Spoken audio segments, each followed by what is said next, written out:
have a little look at this. I mean, let's have a look at that. I think that really does catch the eye, doesn't it? Say no to rogue landlord. It does, it does. Yeah. Well, that's a very familiar face. That's Jas Athwal. Gentleman, if I'm not greatly mistaken, was actually recently investigated by his own party for misgivings, but he came out very clean out of that.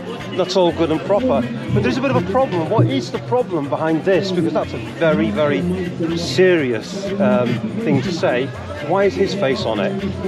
Well, there's been a scandal that's kind of come to light this past week or so that Jas Athwal, former leader of the council and now MP, it turns out he's a massive rogue landlord. He's the largest landlord in the Houses of Parliament. He has 13 properties here in Redbridge, and it turns out a good number of them he's been renting out in unlivable states. They've got ant infestations, they've got damp and mould. He's also actually not licensed these properties. So when he was the council leader, he brought in a licensing scheme. Landlords were supposed to get licenses, you know, to show that their homes were fit for living in. Turns out his licenses expired and he didn't bother to renew them.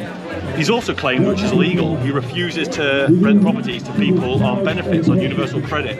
So this guy who's, you know, got all this power and setting all these laws is actually been profiting from the most vulnerable people in society and, you know, breaking against these things that he himself has called for. Well, that's quite shocking because across London-wide boroughs they're introducing these new schemes, and that's to do with the multiple occupancy as well. Exactly. So across all the councils they're taking obviously the lead from people who are instigating this in councils like Redbridge, for example. Exactly right. So maybe it's worth even looking at other councils. Certainly at Aitken Media, we're going to be doing that. Yeah. So there must be other considerations too. You picked up on one very concerning issue, which is that people on a benefit system or any form of social currency towards their rent, assistance, people that need it the most, and you're telling me that he doesn't want to be able to have those people in his properties. Exactly. Am I hearing right? Exactly. He claims it's about conflicts of interest, but it's really just not the case, right? Like, it's actually against the law. Laws have been passed and court cases have been heard where actually refusing what used to be called no DSS is now illegal.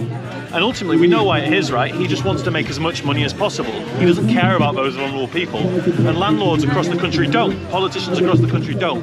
The only people who will fight for rights of renters are renters like myself, like so many people in this community. And that's why so many people are out here today from Redbridge Community Action Group and people from my group, the London Renters Union, because we just have to stand together to fight against people like this that don't care about our rights. Well, most people can't afford their own places, can they? This is it, we can't, right? How And are yet, we supposed to isn't when we're paying money to him? It's very interesting that people pay quite high rents, and yet if they're paying those for years, surely that's got to be worthy of a mortgage. Isn't that a strange thing? You're paying off effectively all these landlords' mortgages, right? I'm contributing every month.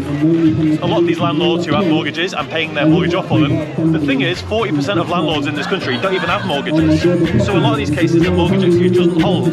People like Jas Athwal are just getting richer while we're getting poorer. And that's why we need things like rent controls, right? We need laws in place to protect renters, and rent controls would be something great. Even invite a friend, the way them pressure you, it's like a den. What a way, landlords and pressure tenants.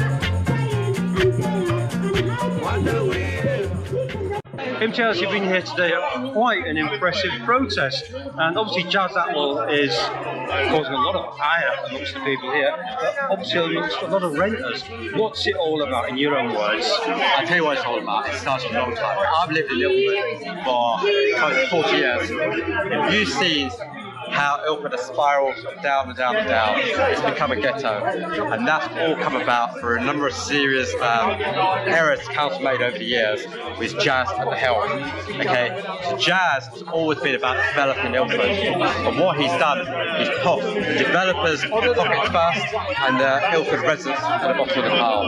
And this current situation with his rental empire just goes to demonstrate what he's been doing in the council for all these years. We have no proof, we can't show it, the council controlled, and it's just all people putting two and two together. But you cannot be a rogue landlord and be the head of the council. Anyone else in that position would have resigned by now. Now, not only he's no longer the head of the council, he's an MP, and even then he refuses to resign.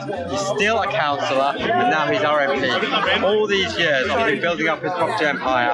A final nail in the coffin is when the find out that actually the way he runs his properties is absolutely despicable. Rental is a really hard game. If you're renting, you have a very difficult life. You pay so much rent. You demand more. You want more. If you're paying £1,500, £2,000 for one-bedroom flat, it needs to be fit for purpose. He cannot say he did not know. There's no way. He was head of the council. He's the one that implemented landlord licenses.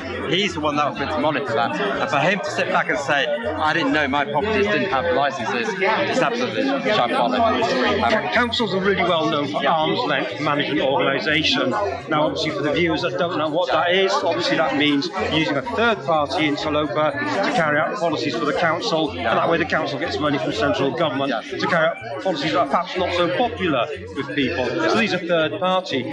Now, if this is the case, the argument appears to be coming across that Mr Athwal is saying, I'm going to get rid of the third-party interloper I use. Is that right? That's very easy. I could do that. I could say, I'm not going to pay my taxes using the accountant. Third party, he did it, it's got nothing to do with me. I'll be taken to court, I'll be put in jail if I don't pay my taxes. The same applies that he is not above the law. You cannot absolve your responsibilities by delegating to a third party and then pleading blind ignorance, especially when you're a leader of the council and you run it for so many years.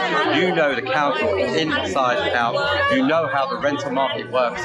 You have no defence whatsoever to say I gave it to a third party. That is a shallow, pathetic excuse, and it will just not wash with the people of Ilford. We want him gone. It's bad enough he got pulled up on this, then for him to absolve his responsibility to say it was a third party, it just won't hold water with anyone. Some local London councils, which we're not going to name, we're not going to try to give them any kind of a problem whatsoever, but certain ones are bringing in systems whereby they are looking at rogue landlords and they are taking those properties from the landlords and they are doing the servicing themselves and they are running that business. They're taking the business away. Is that perhaps something that could happen in Redbridge? Possibly, but then ultimately the landlord is responsible. You cannot absolve your responsibility and say, well, I can't look after it, I'm going to get someone else to look after it. You've got to have a close link to your properties if you're a landlord. It goes without saying. You cannot absolve your responsibility. If you take on something, it's yours, you have a responsibility to look after it. And so yes, you can have other agents look after it because rogue landlords might not do it properly, but ultimately it's a council responsibility to ensure that those agencies are vetted and they're doing their job. You can't just hand in a big contract and say, well, we've taken it from the rogue landlord, so let this agency run it. The council is here to serve us, is here to serve people who rent properties. They need to do their job, and that's all we're saying here today is people need to be held accountable if they're in positions where they are responsible for these type of issues, especially when you're a landlord yourself. You cannot plead ignorance. This is unacceptable. What advice would you give as a protester on what is a very serious subject and on behalf of those people that you're protesting, who's obviously the most vulnerable in society? What advice would you be putting towards the Chief Executive of Redbridge Council? My advice to him is you need to open this up, you need to look at this with all honesty, because ultimately it's about having a fair deal for the renters. People who are renting, they're struggling, okay? So they need to open it up. Whatever is standing in the way of Redbridge Council to stop this coming on of the investigation, stop it from suspending Jas. That's what needs to happen. We need a full investigation. It's not acceptable for Redbridge to say, well, Jas has apologised and he's now cut ties with that agency and everything is fine. No, an apology does not make it fine. An apology does not do it. So my advice to whoever is running Redbridge Council right now is to say, man up, stop bowing under the pressure of Jas Athwal, which you have done for so many years, develop a backbone and investigate it. If there's nothing for him to hide, he'll come out, he'll be fine. But there is, and they know there is, and they need to do an investigation. An investigation that's carried out, if it needs to be someone independent, bring someone independent. It cannot be through Redbridge Council, who are all too scared.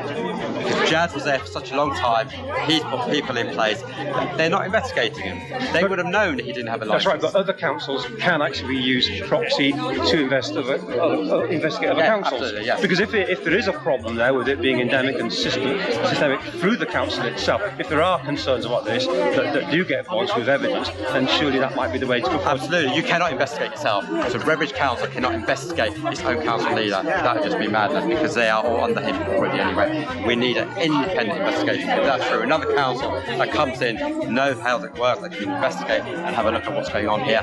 And if they uncover and they say, well, actually there's nothing to hide here and everything is fine, so be it. But he should be calling for, we are calling for an independent investigation. If we want to establish the facts, and then once the facts are established, we need action taken. The only way that can be done is some sort of independent investigation.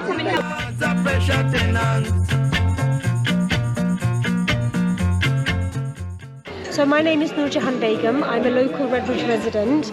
I work as a commissioner and a magistrate in East London, but I do a lot of voluntary work in the community. I am one of the trustees of Redbridge Community Action Group, a grassroots-led movement which is designed to give residents a voice, a political voice. In the last general election, Redbridge Community Action Group supported 2 independent candidates, including myself, to give the residents a voice and an alternative. I'm here because I believe in good public services. I want to hold the leaders of Redbridge Council accountable.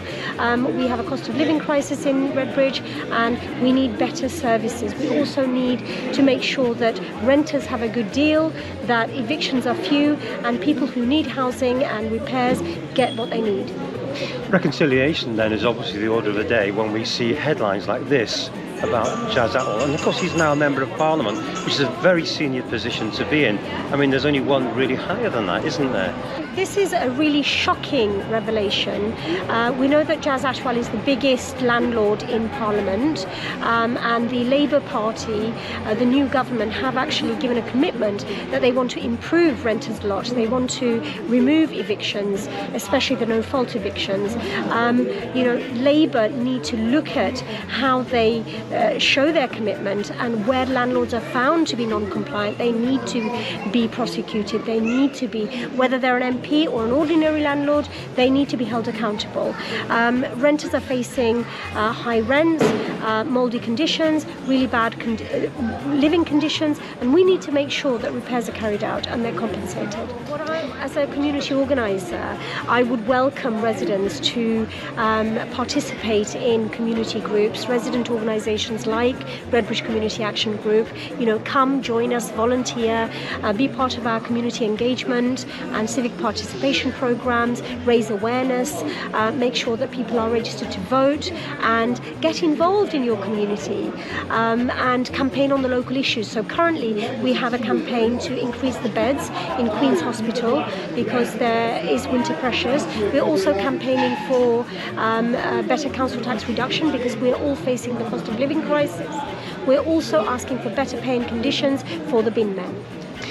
Another question is, again, bringing you back to Mr Athwal. This is such a serious matter that I think it needs to be nipped in the bud, is what is on the lips of everybody we're talking to. What is the quickest way forward, in your humble opinion, to deal with this? Just to say really that Mr Athwal and people in his position, so he is now an MP, he is also councillor in Mayfield, and with power comes responsibility, and if he is found to be non-compliant, if he has broken rules, then I would urge the Labour Party to investigate, if necessary suspend him. I would urge him to stand down from his councillor position. If he's a landlord and he has broken the rules, then he has to be held accountable, and that could well mean a prosecution. It could well mean reparation for the tenants. We have to remember that tenants' lives are miserable, living in mouldy conditions with infestations and fire safety issues. These need to be remedied and compensation needs to be paid. Well, certainly, obviously in the news, the Grenfell inquiry came to its fruition, and it was a very sad and tragic fruition too, and there was a lot of criticism for people, particularly in local councils and in third-party iterations, that where people were supposedly taking on responsibility for other people. So can he really devolve responsibility for his properties, for the state of the condition that they've been found to be in? Can he devolve himself from that by simply having a third party or you know. This is why really. we are calling on Redbridge Council, the leader of Redbridge Council, to be open and transparent. If there are conflicts of interest, if there has been non-compliance, we need to deal with that and be open about it. What I would say is that from the BBC investigation, we know that the tenants of Mr Athwals' properties are afraid to speak out. There appears to have been some complaints. These complaints haven't been dealt with. They're living in very difficult conditions, and what I would say is that the council should learn lessons from the Grenfell inquiry. We need to protect tenants, and to do so we need to make sure that landlords comply. Mr Athwal himself actually instigated and implemented a licensing program to catch rogue landlords, and he himself, I would ask you, would you, if you had 15 properties, would you not be availing yourself of the licensing responsibilities? Wouldn't you be the first to show responsibility? Absolutely, absolutely. Yes. So, you know, we have to hold Mr Athwal to a higher standard, because, you know, he's an MP, he's a councillor, and he should well have known the rules. You know, simply saying, well, my agent didn't do this, or I didn't know, it's not good enough. And I call on the council and Labour to take decisive action against Mr Athwal and other rogue landlords who have non-complied. You answered my last question there, which was about other rogue landlords and people that are really concerned about this. Where should they go? What's their first port of call now for someone who's looked at this interview, they've seen what's in the press and the other parts of the media, and they're saying, I've got a problem with my landlord, maybe I'm too frightened to go to my landlord because I've tried before, I might lose the roof over my head. Where should they go? What's their first course of even action? in Redbridge, we have a high percentage of renters, social and private tenants. And what I would say is, if you are living in difficult conditions, disrepair, lack of maintenance, then I would say seek advice. Obviously, you would go to your landlord and your agent, but if you are unable to do so, then please go to your local Citizens Advice Bureau, seek advice, go to shelter. There is a helpline. There are national organisations that support, like the Renters Union, tenants who are facing jeopardy, who are facing difficulty. In this day and age, they should not be living in these conditions, and renters have rights. They need to be able to avail themselves of legal advice. Go to Citizens Advice Bureau and make sure you get advice. No smoke without fire. What message would you give to the existing tenants of his empire? I think Redbridge Council just needs to fix up. They need to investigate Jas Athwal. The full power of the law needs to be taken against him to ensure that people in positions of power don't do things like this again, and that renters are protected. And a message for Jas Athwal himself, perhaps? Resign. Say no to rogue landlords. He needs to go. I say you need to go to the council and you need to complain, and you need to take it right up to the top and say, look, we don't care if it's Jas's flat, okay, we demand justice.